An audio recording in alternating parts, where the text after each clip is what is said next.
Magandang umaga muli mga kapatid. So dumako na po tayo sa ating mensahe po sa umaga pong ito. Ang ating mensahe po ay tungkol sa tinatawag na church discipline. Gusto nating malaman kung ano ito. Kasi maraming mga kapulungan na hindi nila ginagawa ang bagay nito. Baka tayo rin. So kailangan natin malaman kung ano yung kalooban ng Diyos tungkol sa bagay na ito, na tinatawag ng church discipline.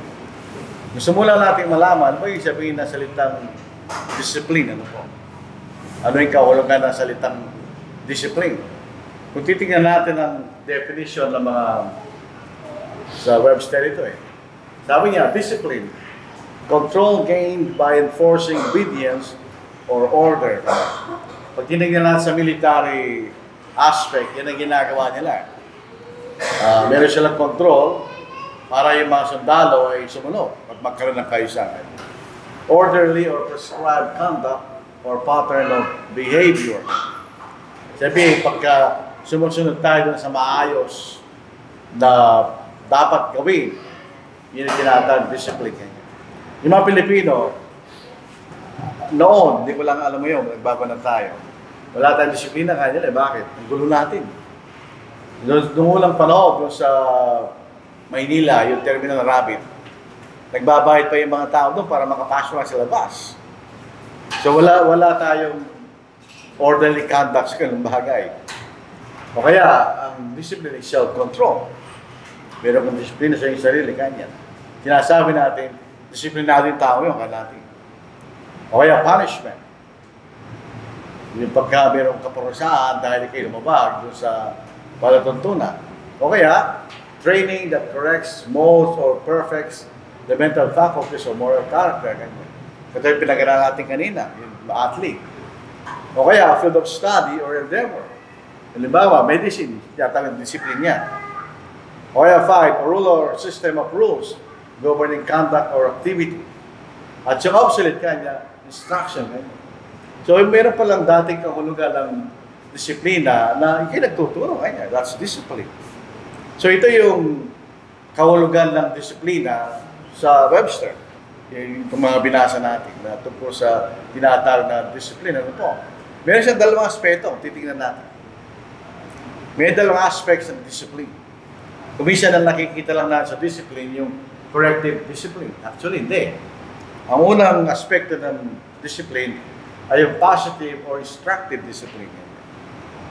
Pagka tayo po'y nagtuturo, eskwelahan, halimbawa, o kahit dito, para malaman kung anong nararapat nating pag-ugali, o anong mga bagay na dapat nating malaman para tayo makasunod sa tamang paraan, yun ay discipline.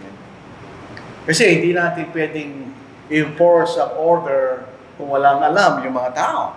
So ito instruct kung anong kailang dapat gawin, at kung anong inaasahan na dapat nilang gawin. Yun ang discipline. So, mayroong pagtuturo.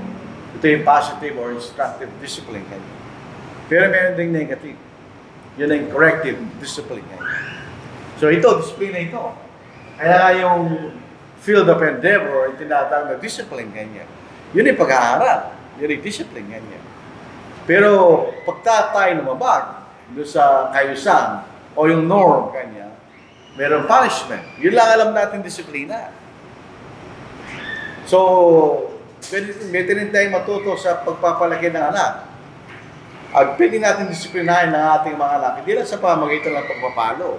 Sinasabi natin kung anong dapat yung nagawin. Ngayon, pag hindi lang ginawa yan, doon natin sila papaluin. Para may emphasize natin, hindi ka sumunod doon sa sinabi ko sa'yo. Kanya. So, pag yung bata, sumunod siya sa tinuturo ng magulang, disiplinado siya, di ba? O, disiplinado ba tayo kanya? Bakit? Tinuruan siya Kaya pag pinalo mo naman, disiplina rin yun. So, dalawang klase yan. Yung positive na tinuturuan natin, yung dapat na malaman at matutunan, para alam niya kung anong gagawin niya. That's discipline. Pag nagkamali siya at lumabag siya, yan ay corrective discipline. Sa dalawa, mas mahirap yung pangalawa. Kasi kinukorek mo na yung nagkamali. Mas madaling una. Tinuturo lang natin kung ano dapat malaman ng tao para kung alam niya kung anong gagawin niya. Kung ano bang pinag-uusapan natin, kaya ito sa opisina, sa eskwela, o sa mga iglesia, pare-pareho lang yan. Meron tayong instructive discipline na ginagawa para malaman nila kung ano ang gagawin nila. So pag sinabi natin church discipline, ano yun? Ito yung una, sabi nga natin kanina, yung positive aspect ng disiplina, tuturin sa church. Nagtuturo tayo dito, nagsasalita, hindi lang tayo nagsasalita, nagtuturo. Tinuturuan natin yung mga kapatid, o tinetrain natin sila kung anong dapat nilang malaman na may kaugnayan sa ating pananampalataya. Anong purpose no? Para ating pag-uugali ay sa paraan na inaasahan ng Diyos. So, may expectation sa atin ng Diyos kung anong dapat maging tayo at kung gagawin natin. So, hindi malalaman yan kung ituturo. So, ituturo yun. Yung pala aspekto, yung pinaparusahan o disiplin ng sino man na nagkakasala o maalis doon sa pananampalataya na hindi nagsisisi ngayon. Doon lang pumapasok corrective discipline. Pag nagsisi yung kapatid, wala lang corrective yun, nagsisi na eh. So ito yung katulad din sa ordinaryong kahulugan ng discipline, ganoon din sa church, discipline yan. So ito yung ginagawa natin pangangaral, pagtuturo, that's discipline. Katulad kung ito ay sa larangan ng medisina, meron din tayong larangan eh. Ang larangan natin, kaligtasan. So meron pagtuturo ikal sa kaligtasan para malaman natin kung paano tayo maliligtas. Ngayon, pag umalis tayo doon, so inaasahan na yun, sila inutusan din tayo ng Diyos. Huwag tayo magsisi. Why natin magsisi? Doon pumapasok yung tinatawag na negative or corrective aspect ng sa church discipline. Tingnan natin yung instructive. Pasinin natin mga talatang ito kanya. Ngunit kung ako'y maantala, sa lumang Tagalog, kung ako'y magluwat, kanya, ay maaari mong malaman kung anong dapat ugaliin ng bawat tao sa bahay ng Diyos. Dahil sa iglesia ng Diyos na buhay, ang haligi at suhay ng katotohanan. So tingnan niyo yung sabi ni Pablo kay Timoteo. Noong punang panahon kasi, wala pa nakasulat na bagong tipan, ang paraan ng instruction ay galing sa mga apostles. Sila yung pinagkatiwalaan ng Diyos sa mga hiwaga ng Diyos. Kung wala si Pablo, tinuruan niya si Timoteo kanya para malaman kung ano ang dapat ugaliin ng bawat tao sa bahay ng Diyos. Yung salitang bahay ng Diyos, hindi ito church building. Sa iglesia ng Diyos kanya. Sa pamilya ng Diyos. So hindi lang tumutukoy ito sa pagsamba. Tumutukoy sa bawat bahagi ng aspekto ng ating pananampalataya kanya. Na siyang iglesia ng Diyos na buhay, ang alig at suway ng katotohanan. So sa iglesia lagi tinuturo yan. Hindi nanggagaling sa iglesia yung katotohanan, ito nanggagaling sa ating Panginoon. Pero dito lang natin itinuturo yan. Siyempre, hindi naman pagtuturo yung denominasyon ng katotohanan. So ang iglesia nagtuturo, siya rin ang nagbabantay sa katotohanan na dapat ituro kanya. Yung importante ito mababasa natin kung ano ang dapat ugaliin ng bawat tao sa bahay ng Diyos. So in other words, merong expected norm ng Diyos na dapat bawat isa sa atin ay gagawin natin. Tayo lahat. Pare-pareho lang. Walang pagkakaiba. In other words, yung inaasahan ng Diyos. So, kailangan na ituruan. Yung salitang malaman, yun ay pagtuturo. Diba? Kaya itong tinuturo natin sa bawat linggo o mayroong mga ibang pangangato, hindi lang yan sa paano tayo maligtas, kundi paano tayo manatili na ligtas ang ating kalagayan sa lapan ng Diyos. So, kung ano ang dapat malaman, yung dapat ugaliin ng bawat tao sa bahay ng Diyos. So, merong uniform yun. Walang paboritong Diyos, pare-pareho lang tayo. Merong expected norm ang bawat sa atin. May mga bagay dapat nating alisin, iwasan, mga dapat nating gawin, ganyan, para tayo maging kalugod-lugod at maligtas tayo sa Diyos.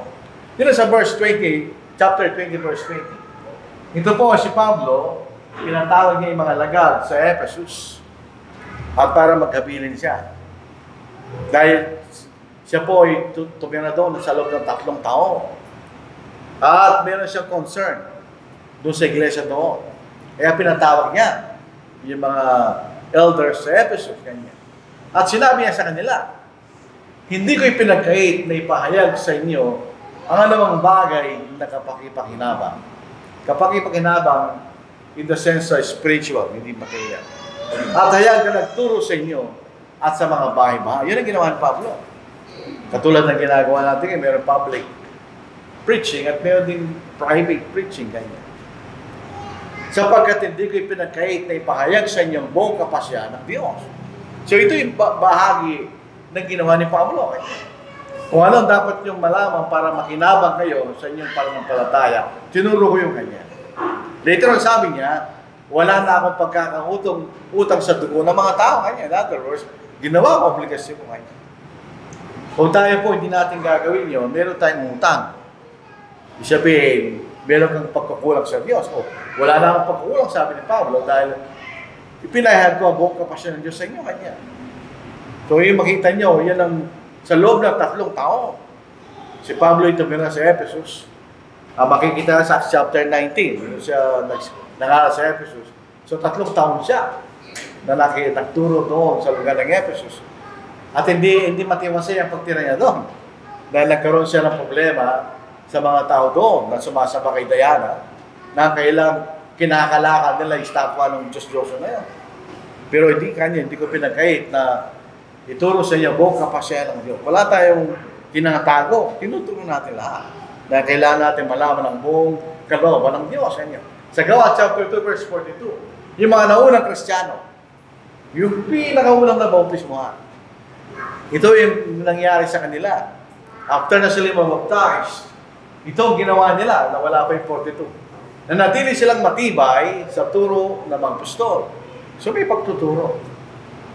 Hindi natin palagi, hindi natin matatagal yung pagtuturo. Kahit sa pagsamba, may pagtuturo kanya. Turo ng mga apostol. Bakit in-emphasize yung turo ng mga apostol? Dito sa Mateo, chapter 28, verse 20. Sapagkat ang mga apostol ang inatasan ng Diyos na magturo ng itinuro ng ating Panginoon. Kaya ito tinatawag, Great Commission. Sayin natin. Magsimula tayo sa verse 18. Lumapit si Jesus at sinabi sa kanila, ang lahat ng otoridad sa langit at sa ibabaw ng lupa ay binigay na sa akin. Kaya sa paghayo ninyo, gawin niyong alagad ang lahat ng mga bansa, bautismo niyo sila sa pangalan ng Ama at ng Anak at ng Espiritu Santo, at turuan silang sundin ang lahat ng mga bagay na inuutos sa inyo. At narito ay kasama niyo palagi hanggang sa katapos ng Panginoon. Ganyan. Kaya yun ang turo ng mga apostol. Sila nagturo doon sa turo ng ating Panginoon. Kung ang pinag-uusapan, saan nanggaling yung turo, ito'y aral ni Kristo. Pero kung pinag-uusapan, sino nagpahayag ng aral ni Kristo, yung mga apostol. Kasi kung mababasa natin ito, parang meron silang ibang tinuro. Wala. Ang itinuro lang nila ay yung tinuro ng ating Panginoon. Pasinin salita rito. Naturuan silang sundin kanya ang lahat ng mga bagay niyo sa inyo. So yung ating pananampalataya ay may aspekto ng dapat nating paniwalaan. Pero meron din bahagi na dapat nating gawin. Ganyan. Kaya sabi niya, ito yung discipline. Dahil na meron inaasahan sa atin na dapat nating gawin. Dito sa 2 Timothy chapter 2 verse 15. Pagsikapan ng umarap at subok sa Diyos. Paano tayo magiging subok sa harapan ng Diyos? Kasi pagsikapan mo, kanya. Sa mga Ilocano, sa mga Bisaya, parang kamote, kanya eh. Nung narinig namin yun, tumatawa kami kasi may salitang kamote. Sa atin kasi pag nangangamote, yung walang alam. Pagsikapan mo umarap na subok sa Diyos, manggagawa walang alamang dapat ikahiya. Siyempre, na gumagamit ng gusto sa salita ng katotohanan. So, yung gumagamit ng gusto, dalawang kahulugan nun. Ganagamit natin at ituturo ang kahulugan, tamang kahulugan ng katotohanan. At ginagamit natin gusto sa ating buhay. Kanya, yun yung sinasabi ni Pablo kay Timoteo. So, sa Titus chapter 1 verse 5, yun si Timoteo, ito si Titus. Pareho silang maharal. Ang pagkakaiba lang ng dalawa, si Timoteo ay isang mistisyong Grego at mistisyong Hudyo. Si Titus ay hindi siya Hudyo. Siya isang Gentile.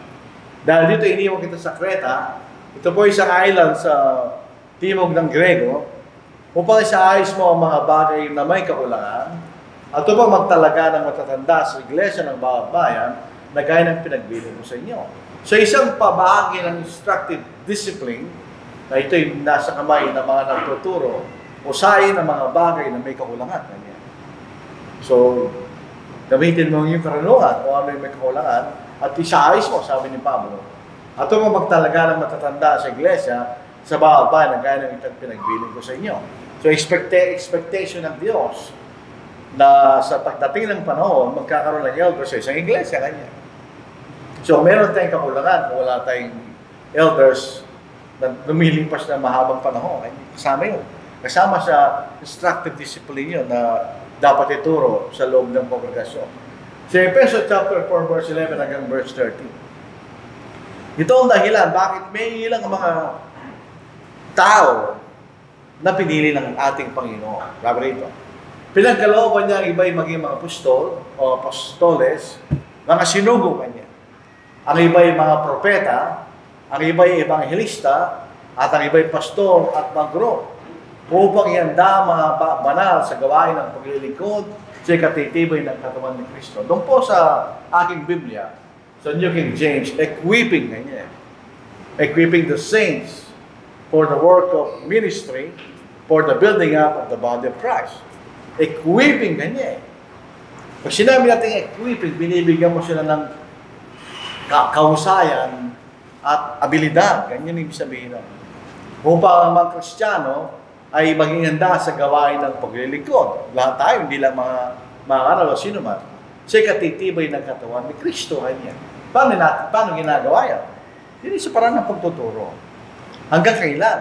Hanggang makarating tayo lahat sa pagkakaisa ng pananampalataya at sa ganap na pagkakilala sa anak ng Diyos, hanggang maging tao may sapat na gulang, hanggang sa sukat na ganap na kapuspusan ni Kristo. Hanggang kailan? Kapag nagkaroon, hanggang sa kailangan tayo magturo, at walang katapusan ng pagtulong, hanggang sa magkaisa tayo ng pagkaunawa kanya. So, hindi tayo natatapos. Ang ating aim, tayo magkaroon ng pagkakaisa ng pananampalataya. Pangalawa, ang ating batayan ay hindi tao. Ang batayan natin ang ating Panginoon. Sabihin, maging ang tao may sapat na gulang, sabihin, Kristiyano, ay ang sukatan niya ay ang kapuspusan ng Panginoon. Para sa naging tao kanya, ganoon din tayo dapat. Tayo kasi, hindi natin maiwasan, meron tayong inahangang kapatid. Walang problema yun. Pero tandaan natin, tao yun. May pagkakamali rin yun. Pero ating Panginoon, wala siyang pagkakamali. So siya ating standard sa ating pagiging tao kanya. Yun ang sinasabing paraan. Bakit may mga pagtuturo? Bakit mayroong mga apostol, propeta? Yung dalawa yun, wala na ngayon dahil ang mga apostol at ang mga propeta, trabaho nila, sila ay nagpapahayag ng kalooban ng Diyos. Nung panahon na tipo na isula. Yung evangelista, yun ang mga mangaral.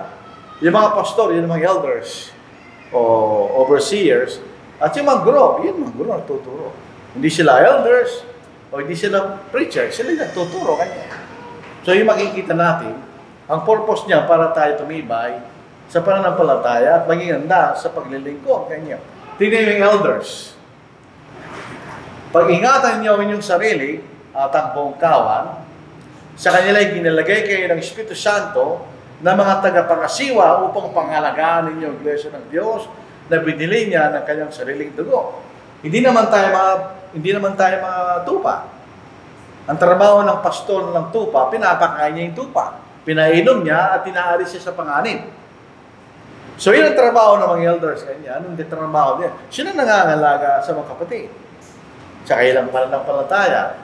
Sabihin, tinutulungan sila kung anong dapat malaman at iniiwas sila sa panganib. Yun ang trabaho ng elders. Bakit nilagay yun? Disiplina yun. Para sila rin po tagapagturo sa atin at mas higit pa tayo pinangangalagaan ng ating mga pananampalataya. Ito rin po sa 2 Peter chapter 1, 3-8. Mahaba po ito. Ipinagkaloob sa atin ng kanyang banal na kapangyarihan ng lahat ng mga bagay na kailangan at pagiging makadiyos. Sabi, wala na tayong hindi dapat malaman. Binigyan niya lahat. Nakasulat sa Biblia kanya. Yung mga Diyos, pagiging banal.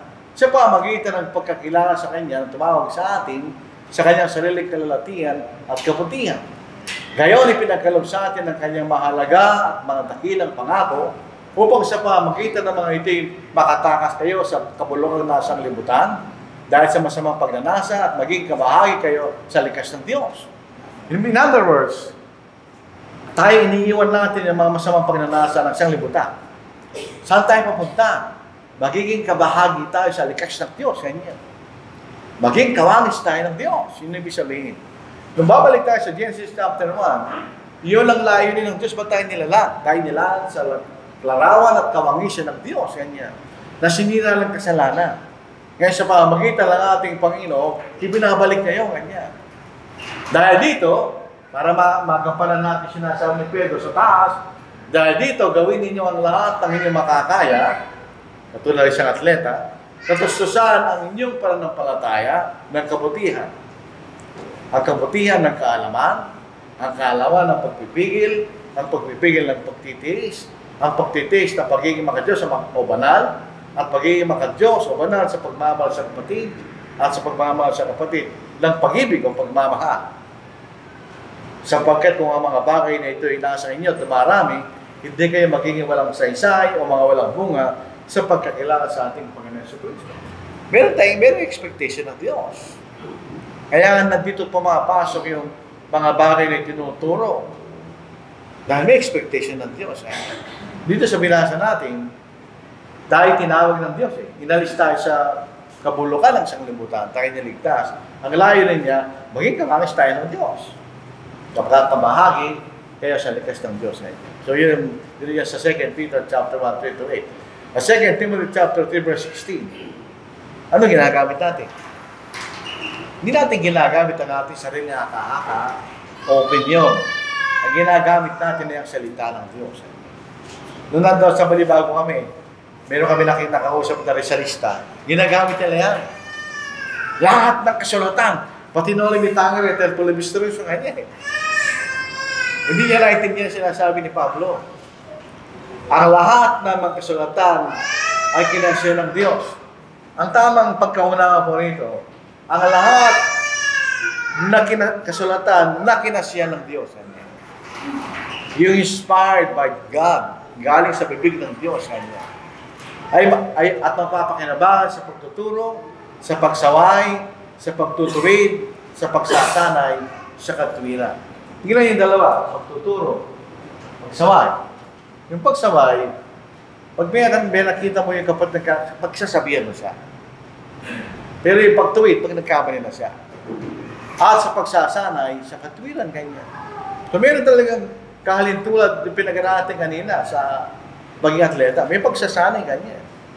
Upang ang tao ng Diyos ay maging ganap, nasasangkapang lubos sa lahat ng mga gawang mabuti. So, kaya yun ang importansya ng pagtuturo. Para tayo, pagdating ng araw, tayo maging ganap o sakdal na tayo po'y gumagawa kaya lahat ng gawang mabuti kanya. Yun ang purpose, no? Yun ang inaasahan sa atin ng Diyos. So, ang instructive, ano ba ang ating field of endeavor? Spiritual salvation. Kanya. Ako po, ang field of endeavor ko, bago ko naging preacher, ako isang economist. Meron akong disiplina doon. Pero tayo, ating field of endeavor ay spiritual salvation. Kanya. So, katulad ng anumang field of endeavor, kailangan tayo matutunan natin yun. Kaya meron tayong spiritual training sa pamamagitan ng pagkakaroon ng kaalaman at tamang aplikasyon ng ating kaalaman. Yun ang karunungan. Yun ang ating training bilang mga Kristiyano. At ang nagbibigay niya ay ang iglesia. Yan nagpo-provide ng paraan, ng opportunities para tayo magkaroon ng pagtitibay sa ating spiritual, pananampalataya. Yung may elders, preacher, Bible class, gospel meeting, lecture, etc. Na ayon sa kalooban po ng Diyos. Ang purpose niya para tayo po ay matutunan natin lahat dapat nating matutunan para tayo tumibay sa pananampalataya. At ang iglesia po ay walang social function yan. In other words, hindi tayo, physical bonding, personal yan. Walang entertainment, o secular education ng sa iglesia. Purely spiritual ang trabaho niya. Magsisimula palaging instructive, kahit ang ating pagsamba, nagtutulong sa atin. So yun po, makikita niyo nagpo-provide niya na yung wala iba kundi iglesia. So, meron po tayong trials, challenges along the way. Ito ang kahalagahan, bakit kailangan tayong naturuan. Pagka naturuan ka, alam mo kung anong gagawin mo, ganyan. Sa palagay ninyo, bakit ang mga tao ito? Sa Apocalypse chapter 2 verse 10, sila nakalusot. Nakalusot silang hindi nagkasala sa Diyos. Sa gitna ng threat ng kamatayan, hindi sila nagkasala. Dahil sila naturuan. Dito sa 2:10, huwag mong katakutan ng mga bagay na malapit pinagdalasin. Malapit na ikulong ng Diablo ilan sa inyo upang kayo masubok at magkaroon kayo ng kapigatian sa loob ng 10 araw. Masubok, ganyan. Tayo po'y sinusubok pag meron tayong trials at challenges, doon tayo siya susubukan. Maging tapat ka hanggang sa kamatayan at ibibigay ko sa iyo ang korona ng buhay. Dadaan lang tayo dyan. So, hindi walang Christian, di dadaan dyan. Dadaan tayo sa mga trials, pagsubok at challenges na dulot ng pagtira natin sa libutan. At ang ating magiging pananggalang dyan ay ang ating natutunan. Galing po sa salita ng Diyos. Wala nang iba. So, katulad lang po ng atleta pinag-aralan natin. Yung mga atleta, tinuturuan sila ng mga dapat nilang malaman regarding sa kailang sport. Proper technique. Nung pumunta kami sa Dolores, Quezon, marunong sila mag-ping-pong. Eh, ping-pong namin, ano lang, ping-pong lang. Tinuruan kami, ganito tamang pagpalo niya, kanya. So, mayroon palang tamang pagpalo, alam mo, kanya. Dahil pag ganyan ang pagpalo mo, tiyak na tama yung kalalabasan ng bola, kanya na. So, mayroong proper technique sa inyo. Kaya lang, sa taan natin, ang training, dadaan tayo sa pagsubok. Yun ang training natin. Katulad, pagka hindi magdudukto, dadaan ka rin doon. May ako napanood na YouTube na inooperahan nila yung cadaver, lahat nagsusuka. Meron pa nag-pass out. Ano tawag doon? Pag hindi ka nakapasal doon, hindi ka pwede maging doktor. Dahil, siyempre, patitisan mo yung amoy, hindi mo na napapansin. Hanggang sa magawa mo yung dapat gawin. Mga Kristyano ko hindi. Kaya nga po ito, sinasabi natin, instructive discipline sa loob ng iglesia. Maraming aspekto po yan. Kaya nga po, huwag natin pabayaan ang ating pagkakatipon. Dahil ito yung ito lang ang pagkakataon eh. Wala naman tayo ibang pagkakataon na maituro sa salita ng Diyos. Maliban pa ito sa ating personal na effort sa mga bahay natin, na pag-aralan natin ng salita. Kasi yun ang instructive discipline. Tinuturuan tayo kung anong gagawin mo, dapat mong isipin, at dapat mong malisin, at dapat mong malaman, na doon lahat yun. Yung susunod po bahagi ng ating mensahe ay yung pangalawang bahagi. Yung mas madugo at mas mahirap gawin. So, totoo lang, hindi maganda sa damdamin pag kinukurak mo siya kapatid. Kung kayo pa'y maaral, maaaring hindi pa yung naranasan nyo. Para itong magulang na pinapalo yung mga anak mo, hindi mo nung gusto yun eh. Kung ang gusto mo, kung lang siya paluin. Eh, pero pag hindi mo siya pinalo, ano mangyayari sa kanya? So, hindi yun ang pangalawang bahagi na hindi maganda. Yung corrective discipline. Yun ang mas alam nating termino sa salitang discipline. Eh. Pag dinidiscipline natin, nagkakaroon tayo ng corrective discipline. Eh. So ito po ang ating mensahe sa mga pong ito. Tulad po ng nakagawin natin, isang mamamayang hapon, kung meron kayong pangakataon, bigyan po natin ng pagkakataon nyo. Karagdagang pagkakataon para tayo po ay makapagpuri at matutunan natin ang sinasabi ng Diyos sa atin. So maraming salamat. Nabigay na natin yung Brother Raul ulit.